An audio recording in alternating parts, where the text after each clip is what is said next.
Before we step into Daniel chapter 4, we need to remember how we got here. Babylon was already tried to reshape God's people, and it changed their names, trained them in Babylon's system, and tried to pull them into different identities. Then God showed Nebuchadnezzar through a dream that the kingdoms of men rise and fall, but the kingdom of God will outlast them all. Then in Daniel chapter 3, Babylon built a golden image and demanded worship, and everyone was expected to bow. But Shadrach, Meshach, and Abednego stood when the whole system bowed, and God met them in the fire. Now we come to Daniel chapter 4, and the focus still shifts. God is not only dealing with the captives in Babylon, and God has not only proven that he can reveal mysteries, he's also proven that he can deliver his people from the furnace. And now God is going after the pride of the king himself. Nebuchadnezzar had seen too much to ignore God, but he still had not fully bowed his heart. He respected Daniel's God, but he still filtered God through the Babylonian eyes. He saw power, but he did not surrender to the truth. And that is where Daniel 4 begins. A king at rest in his palace, a dream that troubles the soul, and a system of Babylonian wisdom that cannot answer heaven's message, and a man of God who can stand in Babylon without Babylon actually living in him. This is Two Faithful Brews and the Good News.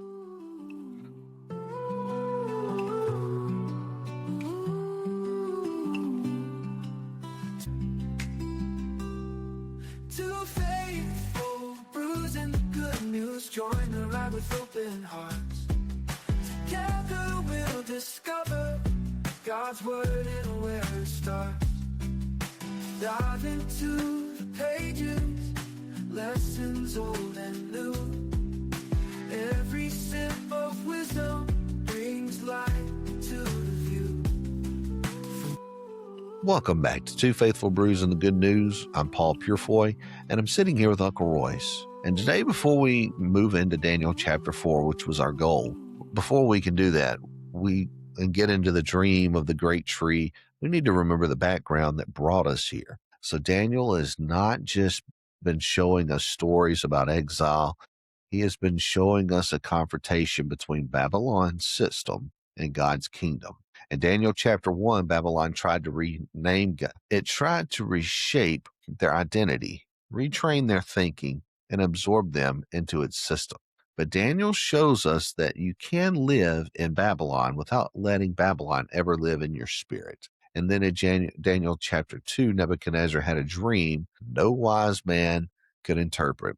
Babylon's magicians, astrologers, they all had limits. They could produce religious noise, but they could not reveal what God had hidden. And Daniel carried that revelation because he belonged to God. And then in Daniel chapter 3, Nebuchadnezzar built the golden image and demanded worship. And this chapter showed where the pressure of Babylon is at full force: bow or burn, compromise or you will suffer.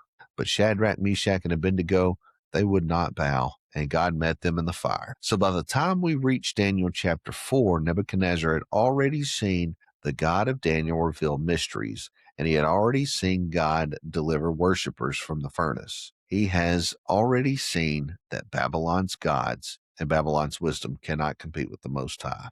But he still has pride in his heart, and that's why Daniel chapter 4 is so important. Now God begins dealing with Nebuchadnezzar personally, the king at rest in his house and flourishing in his palace. But God gives him a dream that troubles him before judgment ever comes. Folks, Daniel 4 is where the king learns the Most High does not only reveal dreams and deliver from fire, he also rules over kings, kingdoms, pride, judgment, and mercy and restoration. Let's get into it. All right, Uncle Royce. So I wanted to pause after reading the little bit of historical here and turn it over to you, because right here is a major point. You know, Babylon was used by God, but Babylon was not above God. And I know you got a lot of stuff in this, and you're going to bring some more to it. So if you'll go ahead and bring us into that wisdom. Okay, and I'm going to keep you in it because I want you to make a brief comments along in here on things to kind of keep me on track, and don't let me go off on a rabbit trail, okay? Because I will go off on a rabbit trail if I get a half chance. But I want to read this in because it's fits the everyday life. I don't care if it's you, me, Sue, whoever's living, who's in America, maybe Nebuchadnezzar, maybe Donald Trump. It does not matter who it is or what it is, but we're dealing with the government. We're dealing with God. We're dealing with the human life. We're dealing with choices. We're dealing with the redemption plan. We're dealing with the day-to-day realities that we live in. And we, as well as God, have a character. We were given that character for those that believe in God. If you don't believe in God, then let's just try to take it and listen to it and prove me wrong and show that I'm all wet when it comes down to it. But I want to read this. It said, the real sin is not so much the wrong act chosen and performed, but what caused the failure to begin with. And that's putting it back into our lives and what's there. And we're saying when we look at this, the real sin was what real sin? What are you talking about? When we talk about the real sin, Paul, and we say that it's not the actions, but it's what is the chosen and perform acts, but it's what caused that failure. What does that cause you to think about and make you want to comment about when you hear that? When I hear real sin, The real sin, when it's there, and we're looking, because from where I'm sitting, this says this is a part of who we are. This is part of our character. It's there and it's present. Now I'm going to refer to it as a sin nature, because until such time as an act becomes a reality, then sin has not been completed. It's no longer a completed sin. It is an intent. So I'm going to let you talk on that and tell us, where does that fit in with the life today as of us as individuals as far as sin and what causes us to make the choices we make? well, sin is sin. I don't know that there's any difference. God doesn't look at sin at any different level, because when he looks at the intent of the heart. Okay. So the question, I guess my question is, are you asking when does sin become sin? But that's what I read. Or, okay, what so caused that's the what you're failure to asking. All begin right, with? when Yeah. does sin actually become sin? Yeah. Well, What caused the failure to begin with? well, what caused the failure is the fact that we weren't very smart people in the beginning of time. Okay. I can go with Instead that. of instead of following and listening to what we knew was right and following God, we built our own thoughts around what God said, built our own boundaries around what God said, created our own false thought process by doing that. When temptation came and we fell to temptation, and we said, okay, well, we didn't die when that happened, let's go ahead and go a little further, until voila, you have exactly what occurs. And we talked a lot about that when we talked about Adam and Eve back in Genesis, and what really occurred with that sin. So Well, the sin nature that's is the sin nature. Sin yeah. is sin. There's not a difference in it that I would say. Okay, so sin nature, see, that's a good thing that you're putting in here. I think fits in it pretty good. But it said but what caused the failure, and I have to look at that and say the cause with which the failure takes place, it is going to begin in the heart and the mind. Would you argue with that and say that the beginning place would Yeah, be no, within us? yeah, no, absolutely. Because, we discussed this. And a matter of fact, it was more recent that we have body, soul, and spirit. You got three parts to us. You either live by our soul is the mind, will, heart, and emotions. And that's where we function out of. That's what we process with. Now, the question is, what's going to supply the things that we need to work with? Are we going to allow the physical side, the temptations, to work through us, or are we going to allow the things of the spirit to work? And I think Because that's they're the always going to be divide that we conflicting. look at here. Yeah. There's a Sure. division there, but the heart and mind, I mean, right now I'm separating away, trying to get back to the original of the individual life, to how we were made, whether we believe God did it or whether we don't believe God did it. That cause is going to begin in the heart and the mind. It's going to move into that place. And then when we act on that heart and mind intent, you talked about the intent of the heart a while ago. That's where you're going to find reality coming into play. And the circumstances or those actions that take place really are irrelevant to the sin nature and to what sin is, because it's put us into a place now to where we have made choices. And once those choices are birthed and come in, they become a part of our life. So when we're looking at what we're seeing today, we're seeing that these things are going to make our day-to-day living, because we've heard all of our life that reality is what it is. I mean, the life that we live, once it's there, once we speak a word, once we make a function, once we do something, it's done. It's not going anywhere. We have absolutely birthed that, and now it is a part of what we are. It's a part of life. It's a part of our breathing, and it's part of what's there. So when we get to that point, there has to come a place to where we have to make decisions as to what this will do, how long this will be in our lives, or if we can do anything to make corrections when we fail. And we can call that sin if we want to. I call that sin. Once it actively is chosen and we perform it, then it becomes a sin. It is a failure. It's a violation of God's 10 commandments.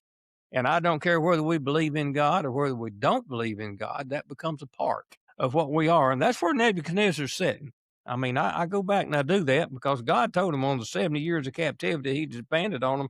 He just flat told him, he said, therefore says the Lord of hosts, because you have not heart for my words. Then he's made his determination back in Jeremiah in the 25th chapter right there in that one little old verse. And he said, this is exactly what I see. This is what I'm looking at. And it's where I'm judging.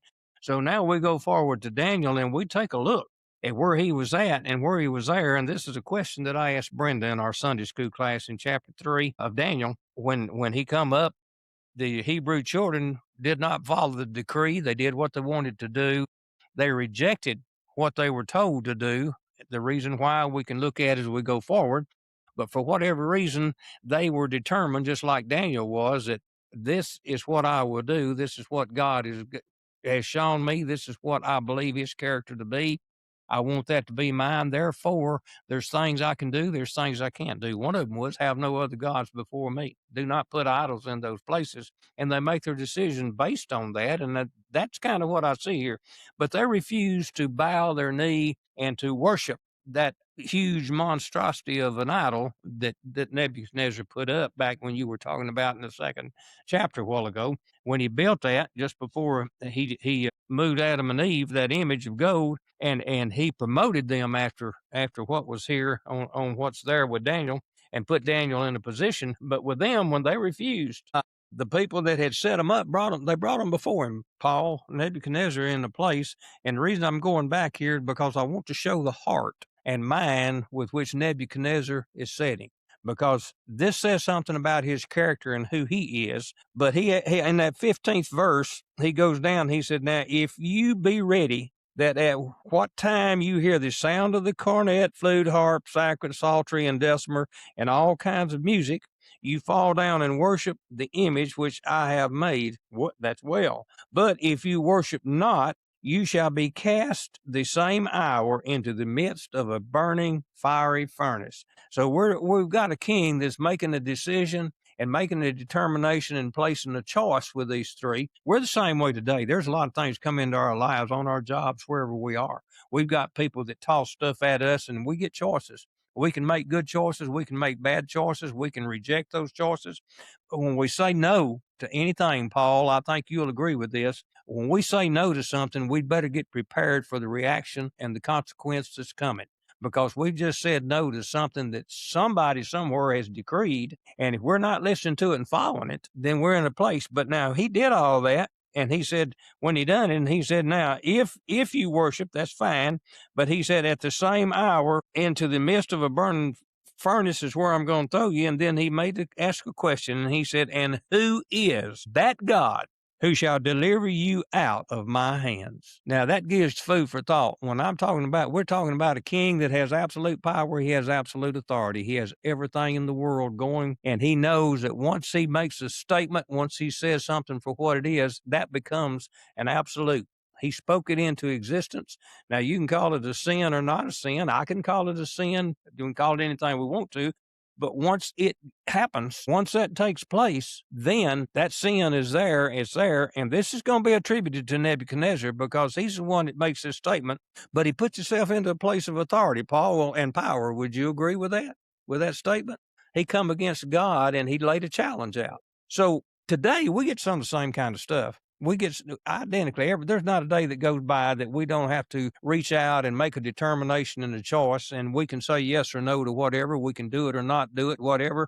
And most of the time, in America especially, our freedoms and our choice and our Constitution lets us make those, and we don't have a problem. But what happens when we go against the rule of law and the laws that are on the books in this country? And that's kind of what we got with Nebuchadnezzar here.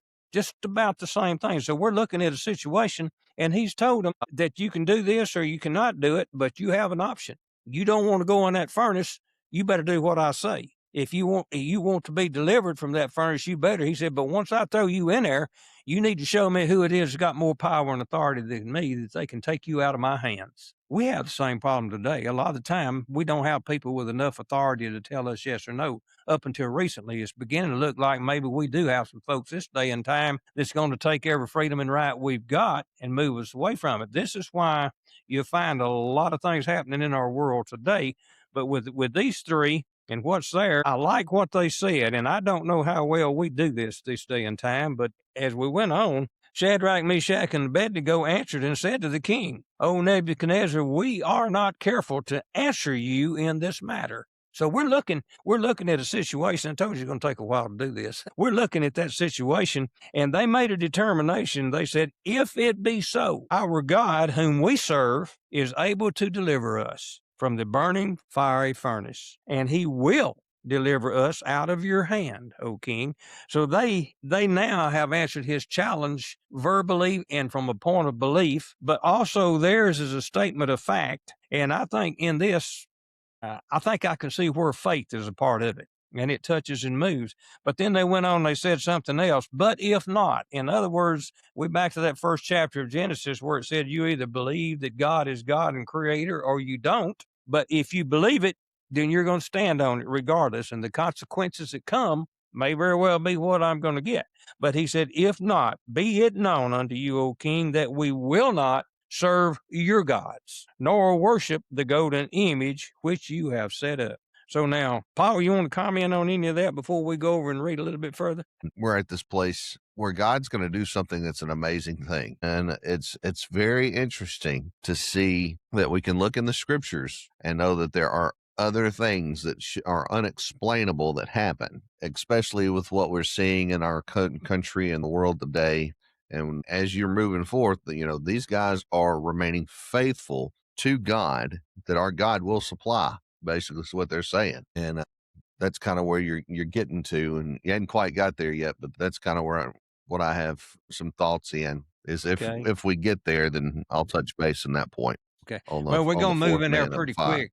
Yeah, we'll move into that pretty quick. And the reason why is because from what I'm saying, when they did that, I think they also moved themselves into a position to where they got on the foundation of faith that we're supposed to have as Christians. Now, a lot of people, they're not going to relate to that because they don't know it and they don't understand it. But for the Christian, this is a place to where God has told us, he said, you need to be on the foundation, the character of God, because we're looking at the 10 Commandments. We're not into grace yet. I'm going to point out the fact that grace and mercy are not continuous with what's here. Grace and mercy works, but it's under a different dispensation in a different way. But the 10 Commandments and the law that's here is the character of God, and that's where they set themselves, just like Daniel. And they're looking and working, and the two of those 10 Commandments is that I will have no other gods, and there will be no idols that I will place in my life. I will not bow a knee or worship. So we're seeing what happens there, and then Nebuchadnezzar kept his promise. And they made him mad. I mean, we're going to find out that he had a temper. We do today too. You ever get mad at anybody? Think about that. And you want to say something, say, Lord, let me kill him, and I'll just swear up and down that you did. Now, we kind of feel that way sometimes. But today, when we don't get our way, when somebody tells us no, if we have the authority to strike them dead, or if we're a witch and can twitch our nose and all of a sudden they're not there, would we not be tempted to do it? But we see with Nebuchadnezzar, the anger that's there, and he had that furnace 7 times hotter when he threw him in it. But Paul, there was something that happened in the midst of that, and the surprise that come with it when he looked down in there and he saw there was a 4th man in the fire. Not only them, they were there, but there was a 4th man down there, and he come up and made that declaration. Didn't we throw 3 in there? But now I see 4, unbound and walking in the midst of this fire. So when you see that and what's there, somebody knock on my door, I don't guess. If you look at that and think about it, we're seeing a king now that has become angry. He's acted. He's committed from my point of view, to do what he did would be reminiscent of murder today. To absolutely just go out and just deliberately kill them and have to deal with that today. But the surprise that was there, I think it took the anger out of him, Paul. What do you think on his character? His character did change. Yeah. I mean, there was definitely a change that occurred at the moment, but I mean, you got to picture yourself sitting there. You look in, and physically on the outside, you see something else inside this fire that you have put three men in, and all of a sudden it appears as a fourth person. Now, if you're standing there looking at this moment, physically, you know what happened. But when you see three men that you threw in there, they're not screaming and torture. They're not screaming of pain. And that would be exactly as I would assume would have been happening. There would have been nothing there except them worshiping God. And when you see that happening, knowing that this fire is supposed to be burning them, it's got to change you spiritually. You've got to feel something on the inside that just rises up and says, oh my gosh, what is happening here? And, I see four men loose walking in the midst of the fire, and they have no hurt, and the form of the fourth is like the Son of God. Now, that's interesting to me because that tells me that we're not alone. Okay. And that's exactly what we're looking at. All these new releases of all this stuff that we're seeing today. It's what it's telling us. We're not alone, but the Bible's been telling us this for years. Let me make a For as long as consideration for you here on that. I want to throw Sure. a consideration at you because where we're at is you and I, we're looking, and we both know that Nebuchadnezzar, from that question in that third chapter, we know that he's not a believer of God. As a matter of fact, he's already thrown God back at him and said, "You're God." He didn't say my God. He said, "You're God." What God? Who is that God? So he's recognized and understand that there is a God. Even non-believers understand there's a God. There's a spiritual aspect of things, and he had many of them. He had a lot of, but the statements that he's making now, the surprise that's there shows that it goes beyond what he sees, what he believes, and what he feels, but it's now seeing. I am in the flesh. My eyes, my thoughts, everything in my heart and mind is looking at this, and it's challenging me and showing me I see it, I don't believe it, but there it is. So, Jesus made statements in the Bible sometimes, and he said, you see things, but you don't see it. You hear things, but you don't hear it. You look at things, but you don't accept it. So what he did then to me, and this is something else I want you to do, we're seeing this with him as a believer. So this has put him into a place now to where Paul, he's challenging his own thinking. He's looking back at his own self, and what this is doing and what's taking place on the outside of him is moving to the inside of him into his heart and mind, and it's beginning to do something there. It's beginning to move. Well, how did it get there if it wasn't through the Spirit? If it's not a spiritual connotation, you can say what you want to, but it's obviously believes that there's a spirit. He doesn't understand it, but he believes it. So would you say that it's this point in time that he is repenting and changing his mind and accepting God? Or is it just a place to where God has just got his attention and showing him that there are consequences for your choices? No, I don't think at this point that he's accepting. I think it's just at this point that he's got a realization that there's something more powerful, that he's not quite as powerful as he thinks he is, and that he doesn't quite have the last say because again, he was a pagan god. He didn't have the New Testament revelation. So he just saw something that's supernatural and described it with the language that he knew. And he says in 28, blessed be the God of Shadrach, Meshach, and Abednego, who hath sent his angel. So we clearly get an understanding that God sent his angel or a messenger. And now here the deeper question comes, was it just an angel or was it the angel of the Lord in the pre-incarnate Christ? And at this point in time where we see things occur, God pretty much took care of a lot of stuff himself. So I would say it this way. Daniel 3 doesn't explicitly say Jesus, but because of the pattern of the scripture reveals that God often appears in his own messenger, defender, and deliverer. It will fit the whole Bible because he was with Adam in the garden. He appeared to Abraham. He appeared to Jacob. He spoke to Moses from the bush. He led Israel. And in Daniel 3, he walked with the faithful men in the fire. So the main point, God did not keep them from the furnace. He just met them in it. Okay. So he And didn't do away that's with the powerful aspect. So what you're saying then is God did not do away with the circumstances or the reality of what they were going through, Nebuchadnezzar or the three. It's still there. They went through them, but they went through them not alone. They had somebody there. There was a presence in their lives. Nebuchadnezzar recognized it, even though he wasn't a Christian. I don't know that I'd call these three Christians. I do think that their faith has saved them, just like Daniel's did. And I do believe that they were righteous and upright, just like Abraham was. I think they have the same promise. They're looking forward to Jesus Christ and grace. But we today, because what we got, we look backward. But now Nebuchadnezzar's sitting there and something was placed in his life. He's looking at a place now to where before he was an atheist. He didn't believe in God and he let people know, and I got the power to stop that. Now he's moved into the point of maybe he's an agnostic. Maybe there's a place here now. I don't know what to believe. I don't know whether to believe there's a God or whether there's not. But he did make a statement. He said, "Blessed be the God."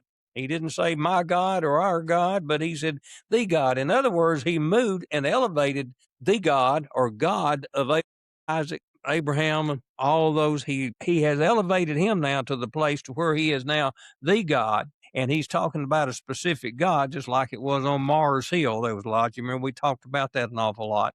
It's in the Bible.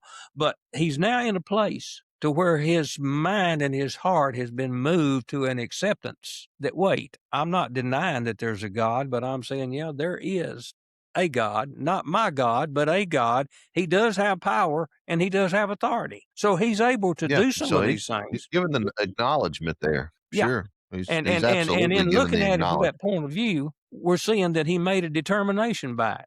He used that now and he made a choice with it. And I don't know, would you say it was a good choice or a bad choice what he did from that point on when he was dealing with them? How did he deal with them and what kind of choice he made? Was it good or bad? Was it a choice that was made that the reality now for them has improved, remained the same, or is it worse? Well, there was And definitely a change yeah. because he adds Israel, he adds God to the list of divine powers that he now respects, and he hasn't bowed to God yet.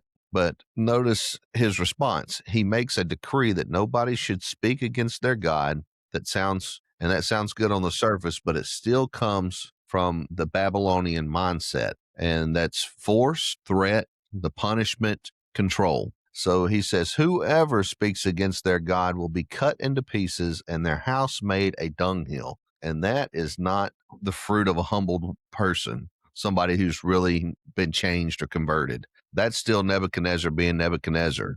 And the real breaking comes with where we're heading to in chapter 4, because in Daniel 4, God begins to deal with the root issue of Nebuchadnezzar, and that's the pride. Okay, so when we look at it from that point of view, then we're looking at a point that he's brought to these places. He's made decisions. He's made choices. It's brought him to a place he still has absolute power and absolute authority. And he says, okay, I'm fixing to allow this to come in. But now that I'm making this decree, don't mess with it, because if you do, you're going to find my powers and authority coming down on it just like I have for anything else. And you will pay the price. Remind me of Democrat. I'm sorry. Let me hush. Anyway, but we're looking at it. But when it said that, he said, "You shall be cut in pieces." We're seeing power and authority. But Paul, because of what happened, those people that were there and those that were caught up in it, their place improved dramatically. Wouldn't you say? Where they're going, they were just promoted into a completely different place to where they were. So the blessings, kind of like Joseph, if you think back on it, every time Joseph wound up in a mess, he was moved into a better place. He was moved forward and moved into places that God placed him. It's the same thing with them.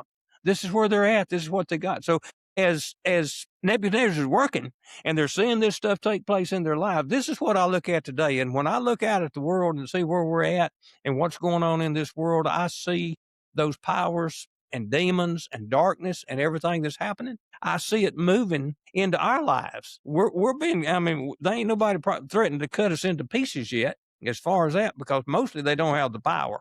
All they've got the power to do is threaten, but they can't do anything with a threat. It's just empty words. It's basically what it may be, except for the fact that when you got people that's supposed to be standing up to it, the powers that be, like Nebuchadnezzar did stand up to these people. If they'd had their way, Daniel, they'd be gone. They would have been gone, but they had that power and authority. And I know people are not going to like what I'm fixing to say here, but I'm going to stick Donald Trump in here. If it wasn't for Donald Trump, I wonder what kind of shape we'd be in this world today. And I don't mean that in a political way. I just mean it that when you start making comparisons, there always has to be somebody that looks to tomorrow and recognizes and understands what's there. So repentance is good. Recognition is good. Both of them work. This man has not repented yet, but he has taken on a recognition and an understanding that, hey, there's more to this life I'm living than what I understood. but I still have the power and authority, and I'm not going to turn from that. I'm going to keep going. So repentance has not made its way into his life yet, but an ability and a pathway. I'm about to go off on a rabbit trail here, but a pathway tends to be built now in his life, and that's where he's going. So what I want to do now is I want to go over to a little place, if I can find it. Maybe done lost it. I thought I had it marked. I want to go to a place called Habakkuk. And you remember that? And what's there? And I think we talked about this once or twice, but the reason I want to go there is because we're talking now about Babylon. We're talking about the 70 years of captivity. We're talking about the fact that most of this started under Nebuchadnezzar. Most of it was there. And then looking at that, while there hadn't been a repentance yet, now there's a place, but we're seeing something else here. And this is something that I don't think these scriptures specifically bring out from the Daniel perspective, but it does bring it out in other places. And that is that God, Paul, is in control. Today, we want to say God has forsaken us. He's left us. We don't have anything there, but God's in control. And people say, well, why do you say that? Well, let's go back to 626 BC and read something. Habakkuk is there, and he just made some statements. I'm going to hit some high points here, got a little bit to it, and we may have to go through it pretty quick. But it said, the burden which Habakkuk the prophet did see, and it's talking about the Chaldeans or the Babylonians or what's there. And it said, oh Lord, how long shall I cry and you will not hear? Now, this is a good while, close to 100 years before where we're at now. But it said, even cry out unto you of the violence, and you will not save. And then he went on and he said, why do you show me iniquity and cause me to behold grievance? Therefore the law is slacked, and judgment does not come forth, for the wicked does compass about the righteous. Therefore wrong judgment proceeds. So we're seeing heart and mind now of a prophet, Habakkuk, and what's there, where he's a watchman, and he's looking at these things, and he's saying, Lord, how long will it take? But he said, those that are more wicked than Judah, you're fixing to use to punish Judah. And we're talking about Babylon. We're talking about these, and we're looking at them. But then it goes forth, and he just keeps on, and he keeps on going. And he says, this is the people that you're looking at. He said, for you raise up the Chaldeans, their judgment and their dignity will proceed of themselves. They are terrible and dreadful. Their horses are swifter. They fly as eagles that haste to eat. They shall come all for violence. They shall gather the captivity as the sand, and they shall scoff at the kings, and they shall deride every stronghold, for they shall heap dust and take it. Then shall his mind change, and he shall pass over and offend, imputing this his power unto God. So we're looking at a situation of what's here and what's taking place with not only Nebuchadnezzar being prophesied through this that he's coming in, but this nation and what it's done. I mean, they have took nation after nation after nation, and they don't have any pity. They just absolutely are out to destroy. Habakkuk has watched it, he's seen it, and he sees what's coming. And he said, are you not from everlasting, O Lord? You have ordained them for judgment, and you have established them for correction. You are of pure eyes than to behold evil, and cannot look on iniquity. Wherefore, look thou upon them who deal treacherously, and hold your tongue when the wicked devours the man who is more righteous than he. And I want to stop right there. I'm going to read a little bit more in a minute, but when you read that one and take a look at it, would you say that Habakkuk's kind of judging God here and saying, God, you're making decisions that I've got problems with? And look at that. Do you feel like Habakkuk has probably got some justification for this prayer he's praying? Okay. And the reason I'm asking that, because today when we look, we get caught in some of the same places. Do you ever feel like somebody's coming against you unfairly? And I know the world does. Absolutely. Okay. He went on and he places this, but he has taken God to task is what he's done. But in that second verse, in the chapter, in the first verse, I think he understands what he's doing. He just took his frustrations out on God in a prayer. Prayer is good. And I think he felt like, well, God's fixing to drop a hammer on me and let me know what's there. But that second verse, first verse in the second chapter, then he turned around and he made a statement. He said, now I will stand upon my watch, and I will set me on the tower, and I will watch to see what he, talking about God, will say unto me, and what I shall answer when I am reproved. So the reason why I read that in and bring it in, because it fits into the reality of what goes on in life. And sometimes God, because of who he is in his spirit, he lets us know ahead of time. I mean, Paul, we're sitting in a place today in America where we've known for about 75 years, since about 1950, that where we're at and what we're doing right now, we were creating ourselves. We were the guilty party. We're kind of like Babylon in that respect, it looks like. The people that have taken over our government, they have taken it and they've used it like a sledgehammer on us, and they're beating us to death. And we're caught up in situations. So, and I didn't think I was going to get this political, but I do think it fits with where we are today. A lot of people are seeing and hearing, and Paul, they're believing lies. They're believing misconceptions. They're believing out and out fabrications, illusions, deceptions that are taking place today. And that's the same thing that Habakkuk saw with Babylon and the Chaldeans, and he's talking to God about and letting God know, I think you're letting stuff go you shouldn't. But today we look at it and we say, well, God's just left us. He doesn't care anymore. So do you see any side by side comparisons that are causes us to look and ask questions and place today and where this was at back with Babylon and God's chosen people? Because we're God's chosen people today. But yet here we are, and look what we're facing. We're facing some of the very same things that they were here. Where's our faith? What are we doing? Are we standing up? Are we standing up to the powers that be, or are we sitting back and saying, well, I just don't believe in that, or if God really is, he'll take care of it. I don't have to worry about it. His will be done. We've got a lot of things that the church does today. And looking at this with him and what's going on and where we're at today, do you feel like that sometimes maybe we're allowing history to repeat itself in America today? Well, there's no doubt history is repeating itself. I mean, that is in itself is biblical, but I'm trying to remember the words that I heard the other day because it fit perfect, and I can't quite get the wording of it.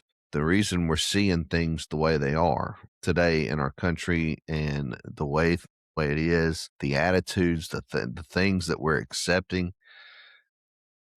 is because we have turned our back on the righteousness and the truth of God. Okay. And when a country starts to turn its back on God, it comes under the judgment of God.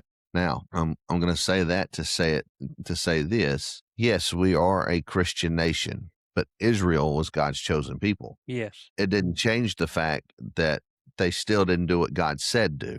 They didn't go into things in the correct manners, and they got judged for it. And if you go look in the prophetic histories, you go look at Habakkuk. What was it saying there of how they were? You know, it named off a lot of stuff. I mean, most of it had to do militarily, financially, personal beliefs, personal opinions, the ways that they did things, all for myself. I want it for me. You see it all through that. That's why the prophets are giving the warnings, because they were only trying to live by a law to correct the physical, and you cannot correct the physical. There is no correction in the physical. The things of the law is only supposed to reveal things to you to say, hey, it's not good to do this. And then spiritually, in the inside of a heart of a person should come to the understanding and change and say, oh my gosh, I realize I'm doing wrong. That's what we talked about last week in Romans with the Apostle Paul. So we now have a nation that's under judgment. And I think it's pretty obvious to see. And there's going to be a lot of other probably podcasters or preachers that would disagree with that. But I think the evidence is very highly there in the way our country's in the belief system and what we accept and what we're taking in and what we're allowing to happen. It is an identical pattern to the things that we see of the rejection of God. And God says he will judge the nations based upon that, because they begin to allow all the perversion to come in. And we know it's going to happen, because what does the scripture tell us? When we get to the end of times, there's going to be a great falling away from the church. The days will be as it was in the days of Lot and in the days of Noah. So That's my thoughts at this point, and I'm going to stick to them. All right, sounds good. The big thing I'm looking at here is because I guess, and I have a hard time. I've always said it's hard to separate politics and Christianity because they're on two rails. It's that railroad rail. You got two rails. You got one, and they work together. They're in a tandem. They're yoked together, but they're in God, and there always has to be a leader. God is that leader. God is that character. His 10 commandments is that character.